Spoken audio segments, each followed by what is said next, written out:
On Too Hot to Handle, I matched up with someone night one. Also, I think we should have...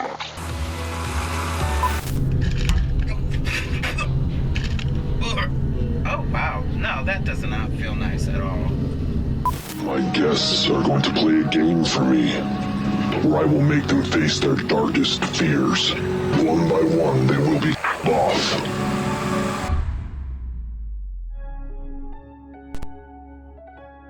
"23 reality shows, 7 levels. From a Prince Harry dating show to, well, hoarders, we have a bunch of disturbing reality shows to get through.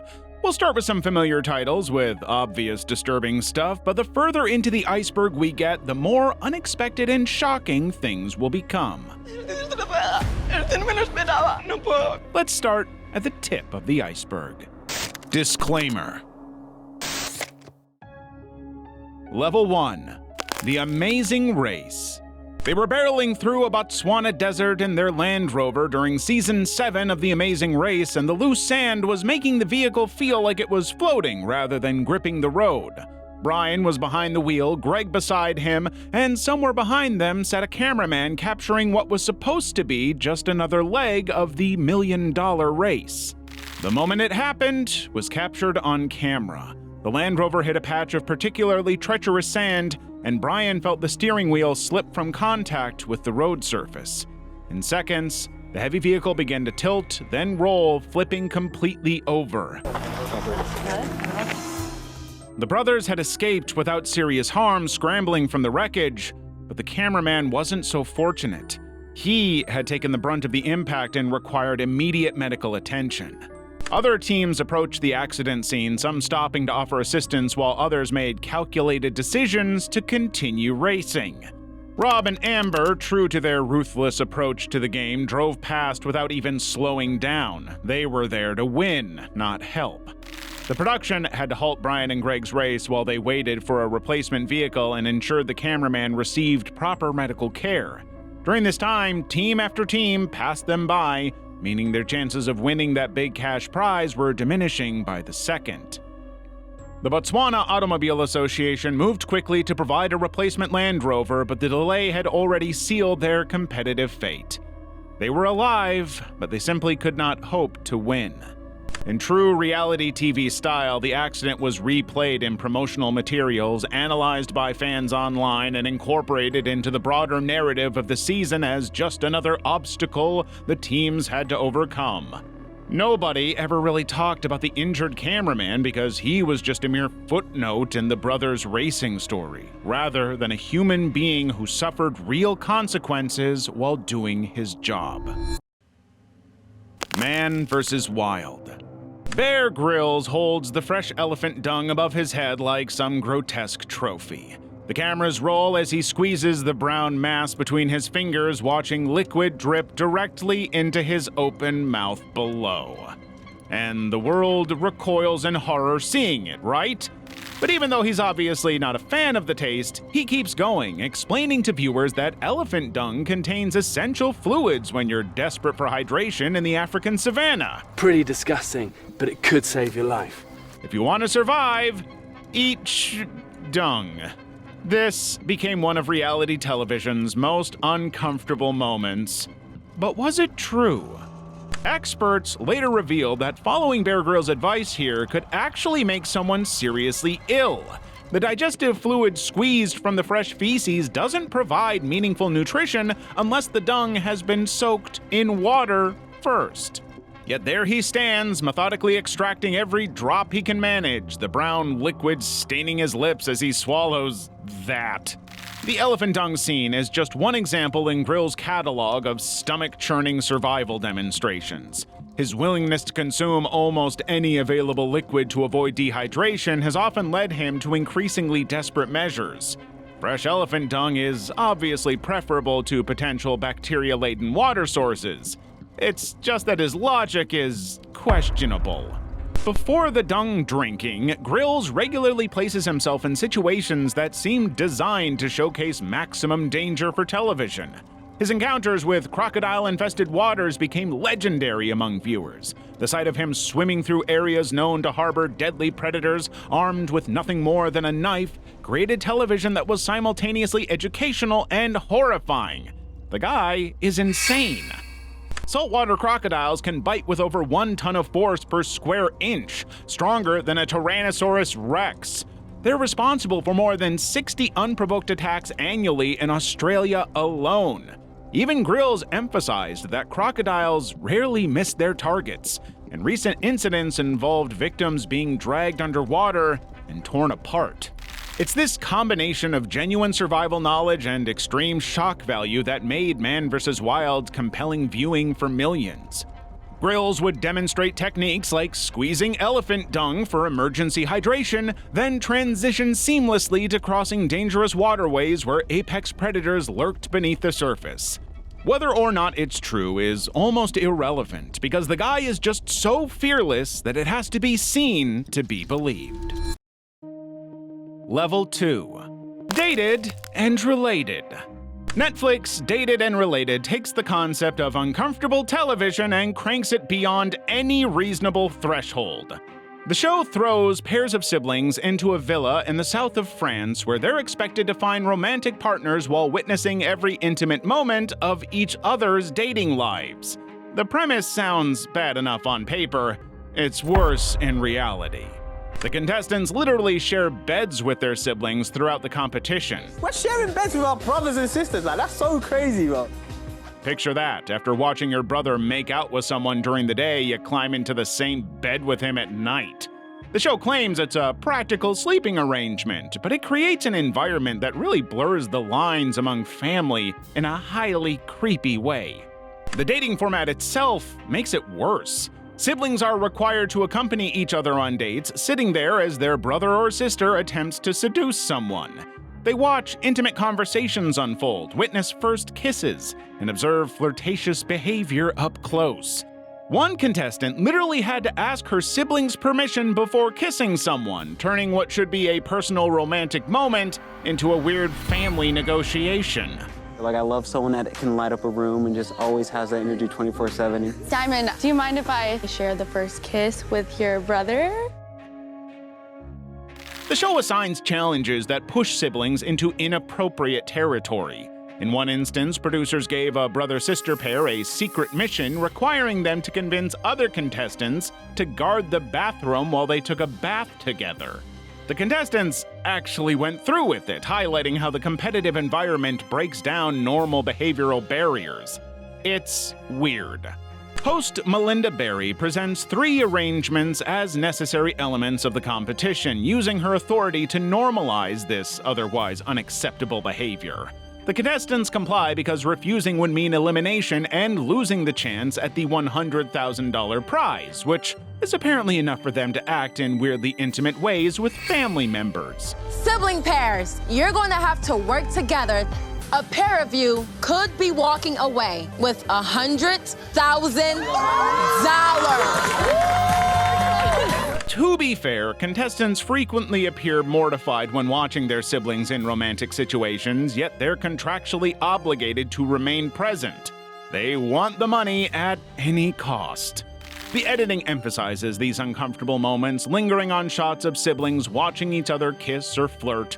The producers clearly understand they're creating content that pushes viewers' comfort levels, but they lean into the sensationalism rather than addressing the problematic nature of what they're filming.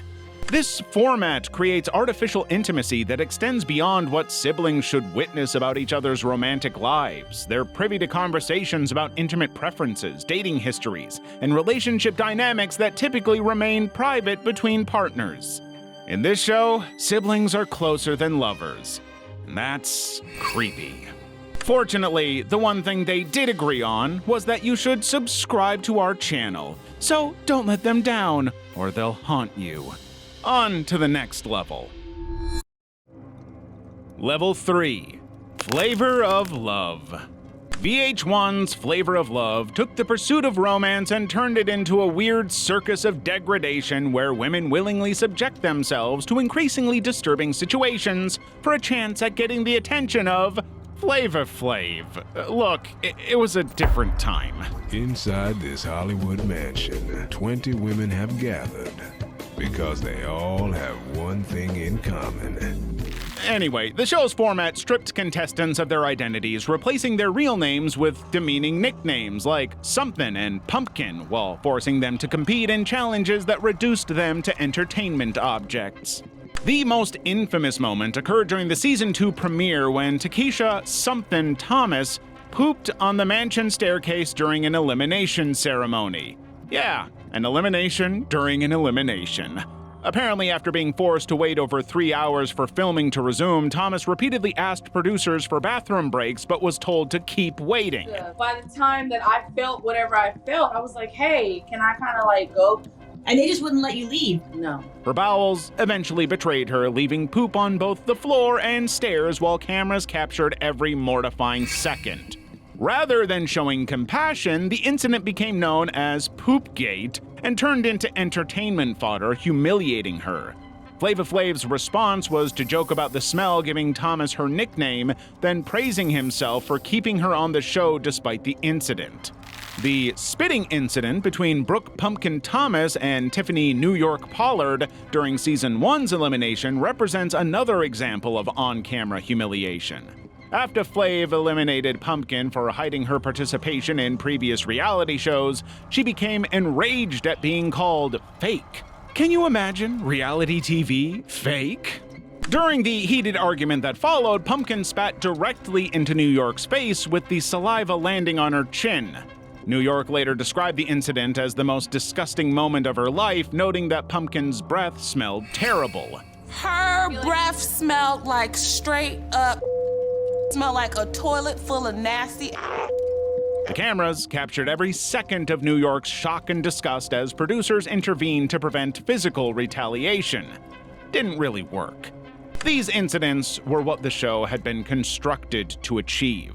Women debased themselves for male validation at every turn in the show, and the structure demanded constant humiliation through midnight inspections where contestants lined up nearly for Flav's approval. The program systematically objectified participants, forcing them into roles as servants, caretakers, and objects of desire. The women endured groping, inappropriate comments, and invasive behavior while competing for someone who openly stated he wanted a woman to clean his house and watch his children while he partied and presumably slept with other women.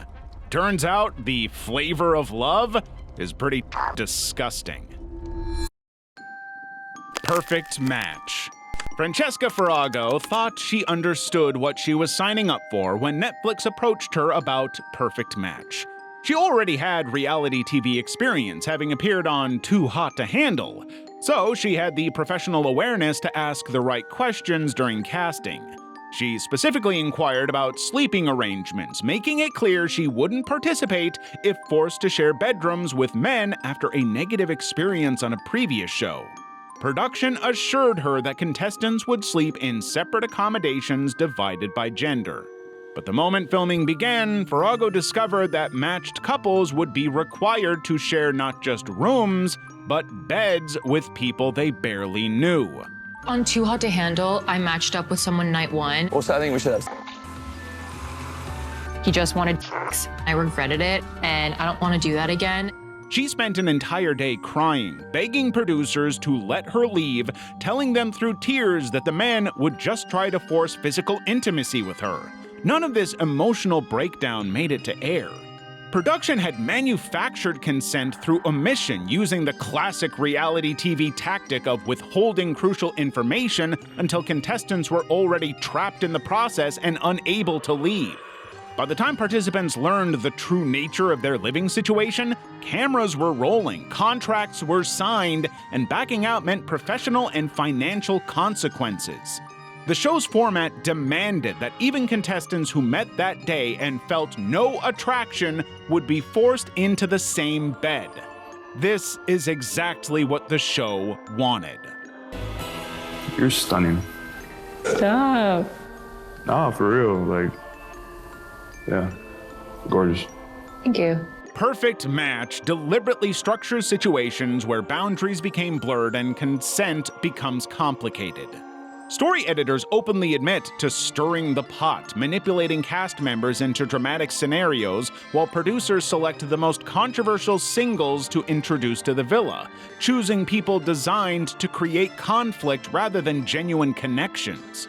The entire system operates on power imbalances, where production holds complete control over contestants' living situations, communication with the outside world, and even their ability to leave. That is, in a nutshell, reality TV. Cast members are isolated from their support systems, given limited phone access under strict supervision, and kept in hotels alone when not actively filming. Those eliminated must remain in Panama for weeks, completely cut off from normal life, while production decides whether to bring them back. The combination of alcohol, cameras, sleep deprivation, and forced intimacy creates an environment where normal decision-making becomes impossible. Multiple other contestants expressed discomfort with the co-ed bedroom requirement, but their objections were either ignored or edited out. Some tried to maintain boundaries by sleeping on chairs or couches, but the show's format ultimately pressured them into compliance. In the world of reality TV, the show is the show. No exceptions. Level 4. Punked. Jessica Alba walked into what she thought was a private clothing sale at an upscale boutique, completely unaware that MTV's punked cameras were rolling and Dax Shepard was about to subject her to one of television's most uncomfortable pranks. Most of the pranks on Punked are pretty harmless, right? Just your typical celebrity gotcha moments where someone's car gets stolen or they think they're in legal trouble. This was something far more invasive and predatory. Dax, completely unclothed, approached Alba under the pretense that he'd adopted European fitting ways during his supposed time on a German army base. The premise alone should have raised red flags with producers, but somehow this scenario made it to air. Alba, who was 22 at the time, found herself trapped in a situation where a grown man followed her around the store, making conversation while entirely nude. All your business is all over whatever you're trying on. So that's not right. When you try clothes on at your house, do you not walk around naked? I wear underwear. I don't wear underwear. The footage shows Alba's visible discomfort as Dax refuses to maintain appropriate boundaries, continuing to engage her in dialogue while she clearly wants to escape the situation. What makes this particularly disturbing is how the show framed her obvious distress as entertainment. The episode description callously refers to Alba as prudish for being uncomfortable with Dax's behavior, as if her reaction was somehow unreasonable rather than, well, completely rational. I can spend $3,000 here too, and I'm not trying to walk around naked. Reddit users who watched the original airing years later recognized how wrong this felt even at the time. Many people are now revisiting the clip and realizing that the behavior was normalized at the time, which is somehow even more disturbing. The realization that not one person involved in the prank had a moment of reflection about whether this crossed ethical lines speaks volumes about the show's priorities. This episode stands apart from Punked's typical pranks involving fake emergencies, property damage, or social embarrassment. It involved deliberate intimidation tactics that put Alba in a vulnerable position she couldn't easily escape. The power dynamic was completely skewed. She was alone, caught off guard, and confronted with behavior that would be considered harassment in any other context. Alba has since spoken publicly about experiencing harassment throughout her career, noting she began acting at age 12 and learned to accept inappropriate treatment as part of the industry. The Punked episode now feels like another example of that normalized mistreatment packaged as comedy and broadcast to millions. The Bachelor. Colton Underwood's season on The Bachelor started unraveling the moment Cassie Randolph decided she couldn't continue. When Cassie told Colton she was leaving because she wasn't ready for an engagement, something broke inside him. He ripped off his microphone, hit a camera, and scaled that now infamous 8-foot fence in Portugal, disappearing into the Portuguese countryside. Colton! Colton! We're out in the middle of nowhere. Chris Harrison and the production team spent hours searching for him in pitch-black conditions, genuinely worried they'd have to call the police. They found him walking down a street, refusing to be touched, crying and saying he was done. Every time I put myself out there, I get rejected. While most people thought this was another bit of manufactured drama, it wasn't. Colton later revealed he had been deceiving producers throughout the season. He'd been ranking Hannah Goodwin as his top choice on their mandatory lists while secretly obsessing over Cassie, protecting her from production manipulation. When Cassie's father was flown to Portugal to convince her to leave, Colton saw it as a betrayal, believing producers were messing with his relationship. Too often it's, I think, done without enough thought. So I feel like as far as the hand in marriage, that would be a premature blessing. But what happened after the cameras stopped rolling tells a darker story entirely. Following their May 2020 breakup, Cassie began receiving unsettling text messages from Colton at all hours. The messages were unhinged, calling her a selfish person who isn't ready to be loved, and accusing her of being shady. When she didn't respond the way he wanted, he escalated even further. Cassie's brother discovered Colton lurking outside her bedroom window at 2 a.m. When confronted, Colton sent more harassing messages, not just to Cassie, but to her best friend and brother. Her neighbors and family friends reported seeing him hanging around her family's Huntington Beach home repeatedly, showing up uninvited at her Los Angeles apartment, somehow knowing exactly when her friends visited. Cassie's brother found a tracking device taped to the bottom of her car's rear bumper. Colton had been monitoring her movements for months. When Cassie hired a private investigator to find out who was sending anonymous harassing texts, Colton finally admitted he'd planted the tracker, unable to accept her rejection. The text messages paint a picture of someone completely unmoored from reality. He created fake phone numbers to send anonymous messages to both Cassie and her friends, pretending someone else was stalking her while simultaneously being the stalker himself. In one message, using an alias, he called Cassie's family awkward and claimed they never liked him. Minutes later, he'd text from his real number acting concerned about these mysterious messages. He was trying to be the hero, but being a psycho. In September 2020, a judge granted Cassie's request for a restraining order requiring Colton to stay 100 yards away from her, her workplace, her home, and vehicle. Still seems too close, in my opinion. 90 Day Fiancé. 90 Day Fiancé is built to be shocking, but some moments stand out as particularly, what's the word? Deranged? Angela Deem's destructive rampage in Nigeria stands as one of the franchise's most disturbing moments. She traveled unannounced to Michael's home, armed with what she believed were legal justifications from her Blue Book of Nigerian marital law, and proceeded to destroy his car right in front of the cameras. She ripped off the front hood guard, pried off the front license plate, and bent the back plate back and forth when she couldn't remove it completely.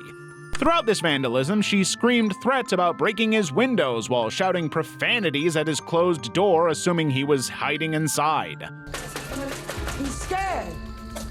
Michael, why don't you just come out? She just wants to talk, come out. At all times, Angela genuinely believed that being married gave her the right to destroy property, completely missing the legal distinction between sharing marital assets and deliberately damaging them. The destructive episode left Michael devastated when he returned home to discover the damage, prompting him to call Angela mad and crazy as he surveyed what she'd done to his vehicle. Michael's mental health deteriorated under years of Angela's controlling behavior, including forcing him to delete social media accounts and isolating him from potential sources of support. She would create scenes in public, slam cakes in his face, and push him around while relatives watched helplessly. There's your cake, Michael. That doesn't work this time. Once Michael finally reached America, Angela spat food directly in his face and forced him to sleep on the couch like livestock. Cast members had to remove pool balls and cue sticks during Angela's tantrums to prevent her from throwing objects at Michael and drastically wounding him.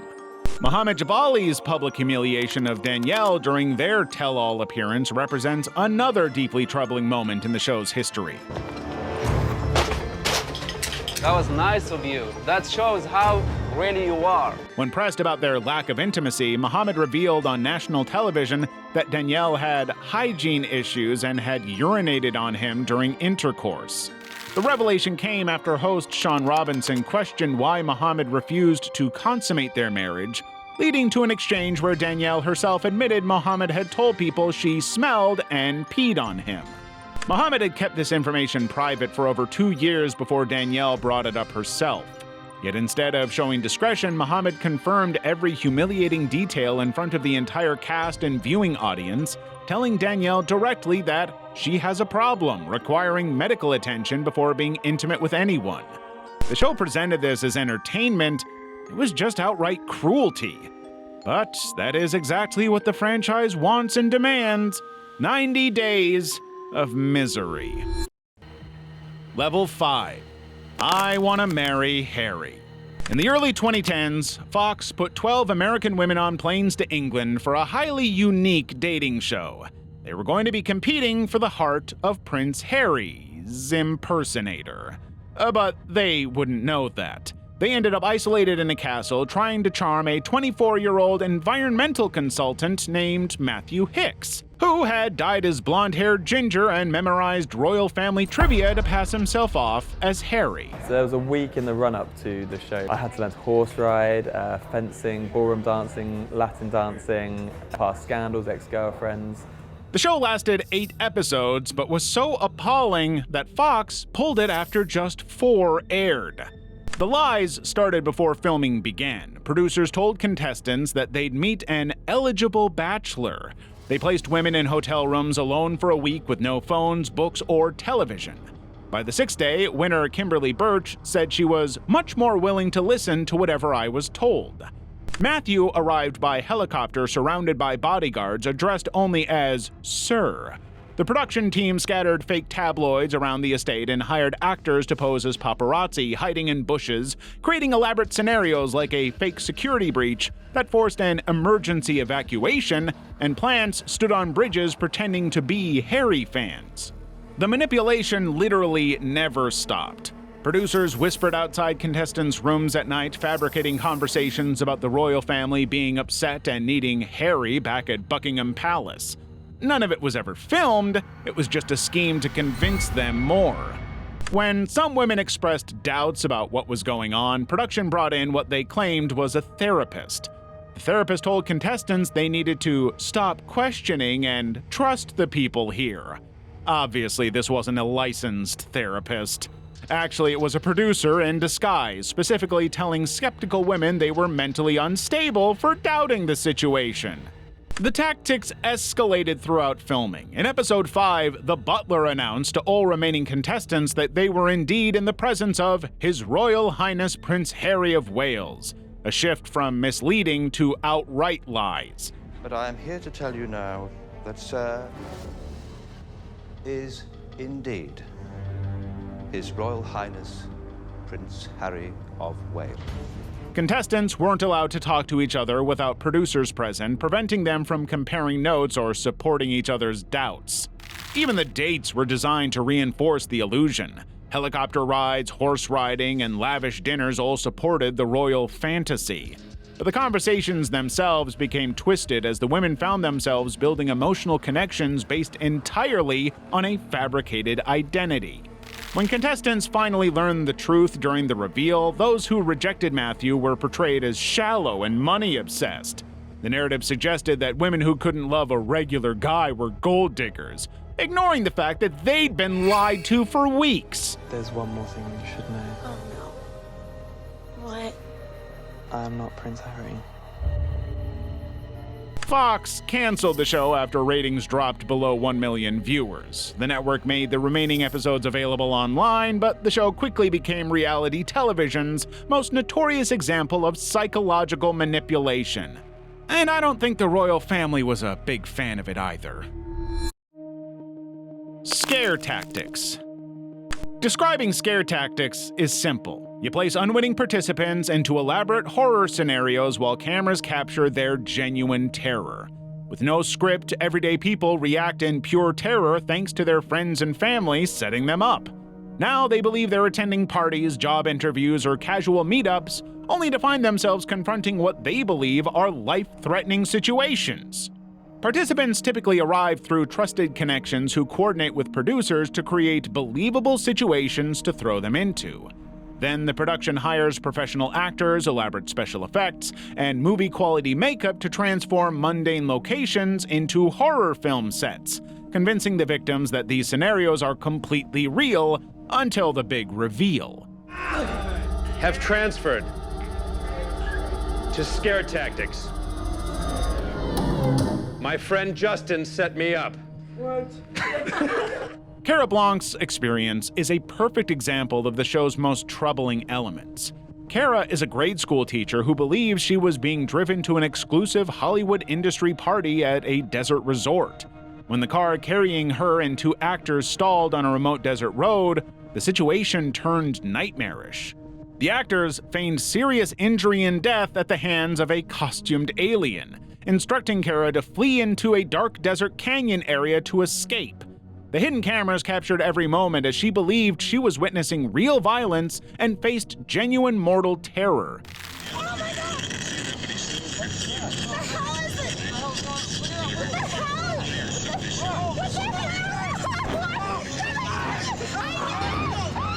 In the aftermath, Cara required multiple hospitalizations for what court documents described as physical injuries and severe emotional distress. The incident left her so traumatized that she filed a lawsuit against the Sci-Fi Channel and the show's producers, describing herself as a non-consenting and unwitting victim. Her segment never aired, and the producers reportedly settled for a low seven-figure sum. But she was far from alone. The show's format deliberately exploited psychological vulnerabilities to generate authentic fear responses. Participants are isolated from familiar support systems, placed in unfamiliar environments, and confronted with scenarios designed to trigger fight-or-flight responses. Unlike traditional prank shows that rely on mild embarrassment or confusion, Scare Tactics specifically targets participants' deepest fears, leaving them with major trauma. It was a joke, Danny. You guys, you were trying to prank me? I said stop. Please, you guys Breathe, help. just keep breathing. You're trying to prank me? Production staff have since acknowledged the show's capacity for serious harm. One former crew member described a participant who required therapy after being traumatized by a prank, calling the production team's moral compass into question. The same source revealed instances where participants became so distressed they nearly fled the scene, forcing immediate intervention to prevent further harm. But they still just kept shooting. 13. Fear is real. 13 strangers arrive at a blood-splattered cabin in the Louisiana bayou where someone has written disturbing messages on the walls. The contestants know they're playing a game, but the mastermind has other plans. He orchestrates psychological manipulation that goes beyond mere competition. 13 Fear is Real is not the game they think it is, but a really weird experiment that sees us watching real people break down piece by piece as their deepest terrors become weapons against them. My guests are going to play a game for me, where I will make them face their darkest fears. One by one, they will be off. Every episode follows the same disturbing pattern.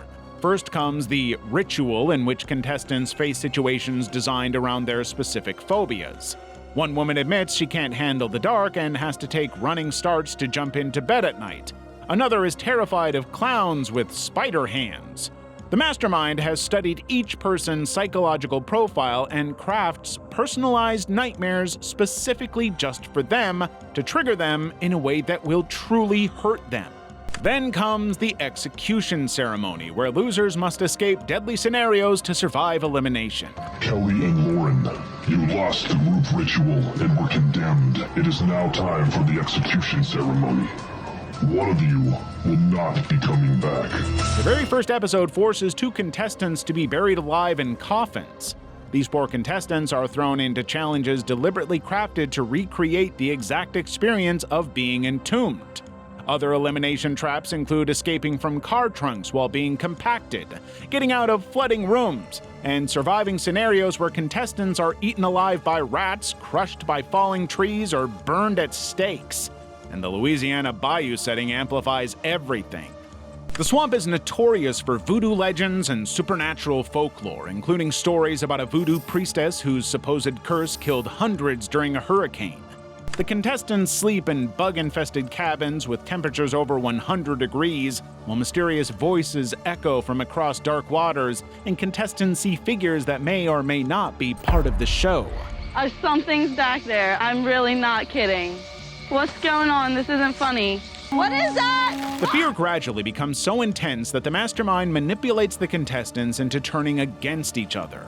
He actively recruits some to work with him against the others, creating genuine paranoia and distrust, as contestants never know who might be secretly collaborating with the show's producers or which psychological breakdowns are real. The line between participant and victim becomes uncomfortably thin. If you're wondering why they would put themselves through this, it's always money. In this case, a pretty measly prize sum of $66,666. Not much considering the intensity of the psychological experiment they've been put through. Deep Fake Love.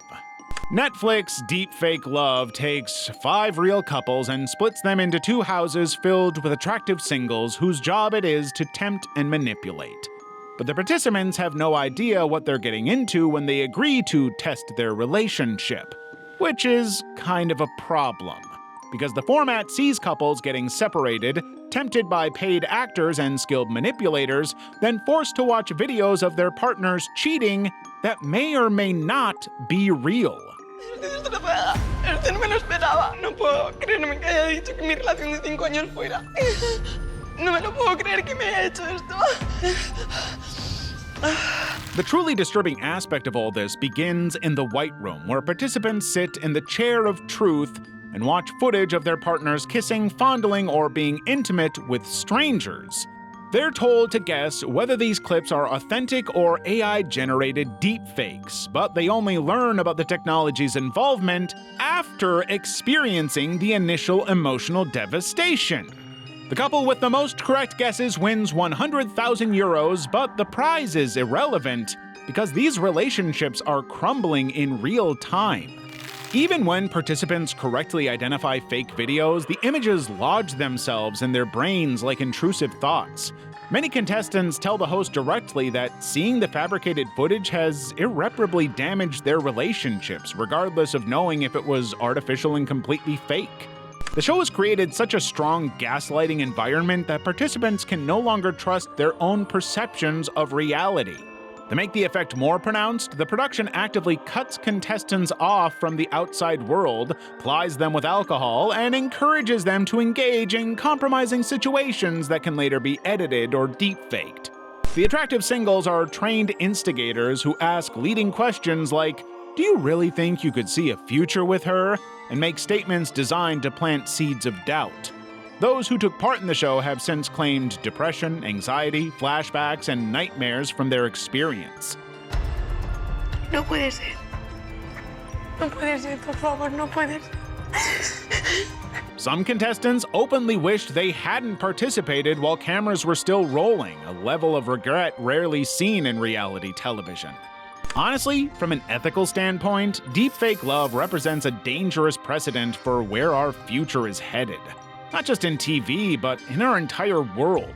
The show is using non-consensual fabricated content to deliberately inflict emotional distress, possibly even destroying people's lives for the sake of entertainment. And it normalizes the entire thing, proving how easily deepfakes can be weaponized for emotional manipulation that could easily be taken advantage of by psychotic people looking to inflict harm on others' relationships. Netflix even developing the show is an insane thing to do, and it will surely only get worse. Level 6. Love is Blind. Netflix's Love is Blind presents itself as a romantic experiment where singles fall in love without seeing each other, but former contestants say that is not the way it truly is. The dating show isolates participants in windowless pods for 10 days, forcing them into a pressure cooker environment where they're expected to get engaged to strangers.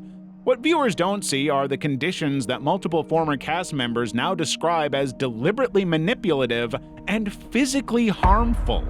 The show's structure relies on complete isolation from the outside world. They have to surrender their phones, lose internet access, and allow producers to control every aspect of their daily lives.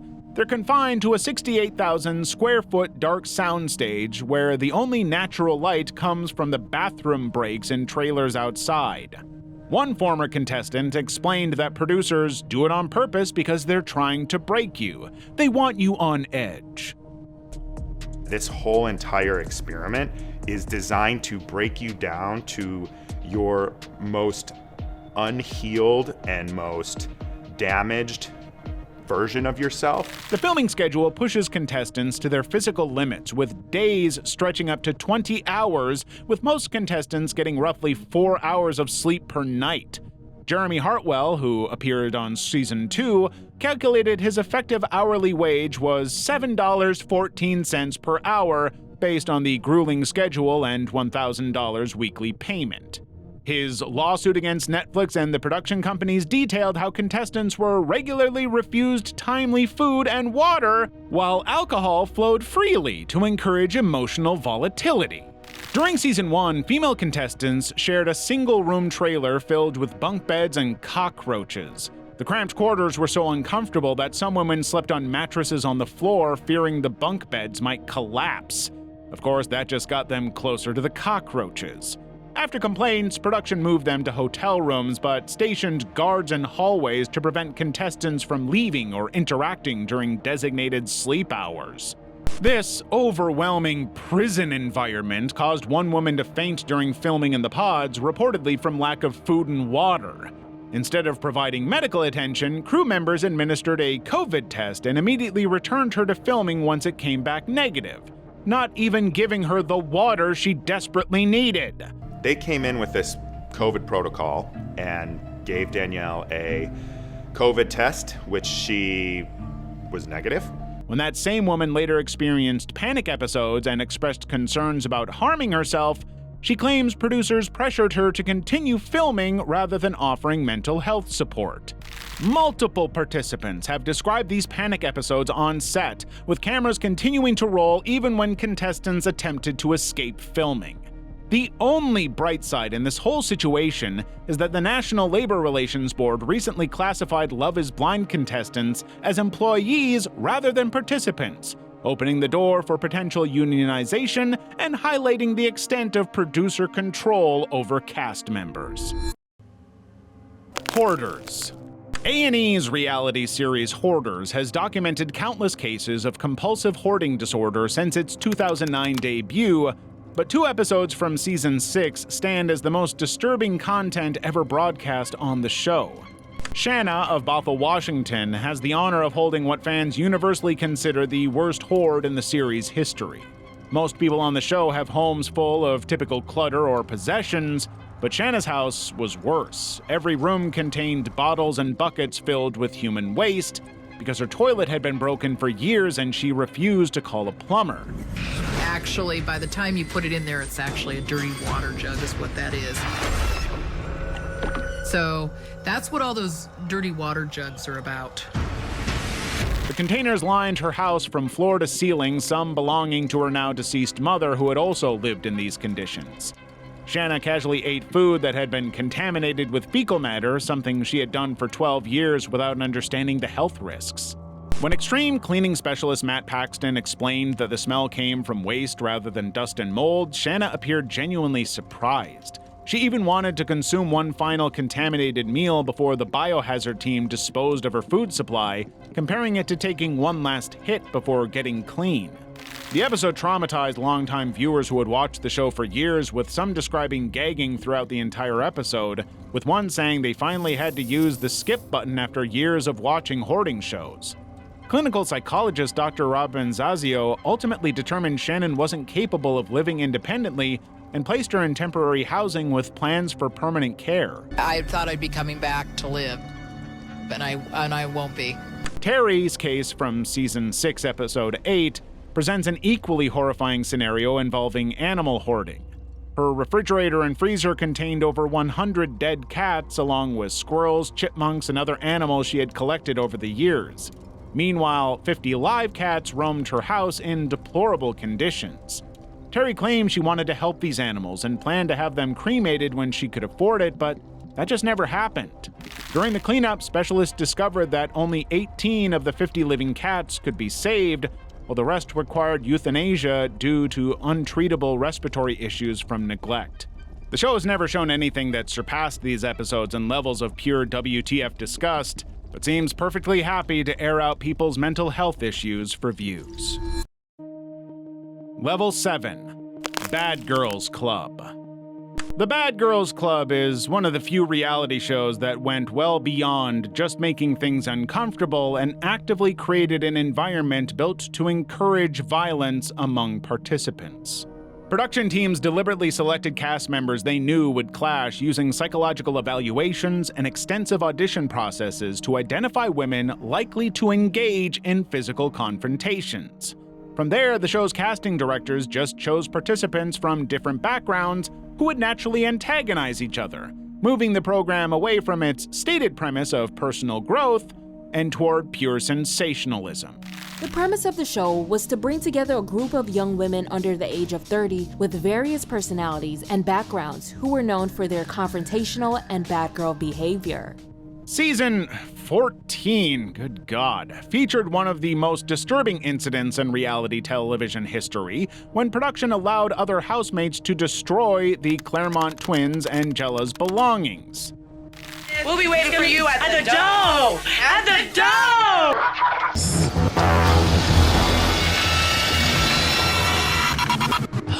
Who is that? Oh my God, that's our stuff! The aggressors soaked approximately $200,000 worth of personal items in hot sauce, bodily fluids, mud, and, well, poop, drowning clothes and shoes in bathtubs before dumping everything into the pool. Production crews filmed the entire destruction without intervention, allowing the perpetrators to give the Claremont twins' dogs laxatives, which took the whole thing much further than any other show would even consider. Season 11 showcased equally troubling behavior when multiple cast members attacked newcomer Haley in what quickly became a coordinated group beating. Production delayed any medical care and minimized the consequences for the attackers, prioritizing their own dramatic footage over safety. How dare she! How dare she! Former cast member Tiara revealed that producers explicitly instructed her not to intervene during fights because the production team wanted to see a bloody fight. They got that, aired it, and even that wasn't enough for them. Producers manipulated situations behind the scenes through phone calls to specific cast members, instructing them to target others for elimination. They would tell participants, "Somebody got to go because your season going to be boring," and direct them to show them who's the boss. When cast member Kristen was during filming, production failed to provide immediate medical attention, only discovering her condition after sending her to the hospital the following day. Oxygen's legal team later contacted her demanding she retract statements about being even though, according to her, that is exactly what happened. Production deliberately tampered with cast members' belongings, including placing foreign substances in contact lenses, while making participants believe dangerous chemicals were involved. They fostered environments of extreme alcohol consumption and encouraged male guests to mistreat females, usually in a physically offensive manner. In other words, Bad Girls Club was a bad production all round, and that's exactly what they wanted. Perhaps the producers should be forced into a Bad Producers Club show. Give them a taste of their own medicine. Extreme Sisters. TLC's Extreme Sisters premiered in 2021 with a promise to showcase the most obsessive and inseparable sibling relationships. Well, the reality series delivered on that promise in more ways than we could have expected. The show follows 5 pairs of sisters whose bonds stretch far beyond typical sibling relationships, creating scenarios that have sparked widespread disgust and concern among audiences. The most disturbing example involves 39-year-old twins Christina and Jessica, whose intimate medical examination scene became one of the show's most unsettling moments. When Christina, pregnant with her 3rd child, decides she needs her cervix checked, she turns not to medical professionals, but to her sister. When Jessica was pregnant, I checked her cervix, so I feel confident having her do the same thing for me. I've never checked a cervix before, but I've looked online. Jessica admits she has never checked a cervix before, but claims she's looked online for guidance.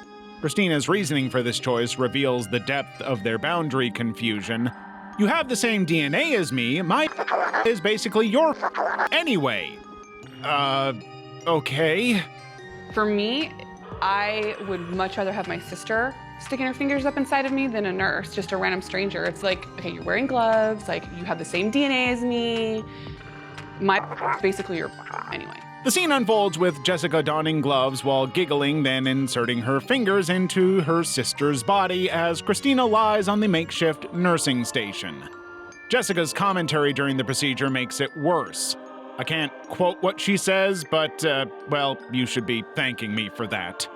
Viewers reacted with horror, with one commenting that besides being disturbing because of the sister thing, nobody should just randomly be checking a cervix at home with a glove that you just pulled out from under the kitchen sink.